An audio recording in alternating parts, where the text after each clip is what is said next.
రూపమైనటువంటి సూర్యనారాయణమూర్తి కన్నుల ముందు ప్రకాశిస్తూ దర్శనమిస్తూ ఉండగా ఏ మూర్తి యొక్క అవసరం లేకుండా, అంటే నా ఉద్దేశ్యం ఇంటి వద్ద ఉన్నప్పుడు అని కాదు, ఏదైనా ఊరు వెళ్ళినప్పుడు దగ్గర భగవన్మూర్తి లేనప్పుడు పూజ చెయ్యవలసి వస్తే సూర్యుణ్ణి దృష్టిలో పెట్టుకుని పూజ చేసేయచ్చు.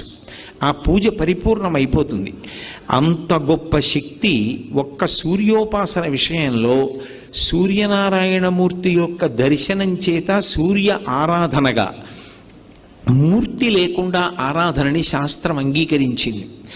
ఎవ్వడు సృజించు ప్రాణుల ఎవ్వడు రక్షించు త్రుంచు ఎవ్వడనంతుండెవ్వడు విభుడెవ్వడు వాడి విధమున మనుచు బినుచు హేలారతుడై అంటారు పోతన గారి భాగవతంలో. ఈ సమస్త సృష్టిని ఎవరు చేస్తున్నాడో, ఈ చేసినటువంటి సృష్టినంతటినీ కూడా ఎవరు నిలబెడుతున్నాడో, ఈ సృష్టినంతటినీ మళ్ళీ హేళగా ఎవరు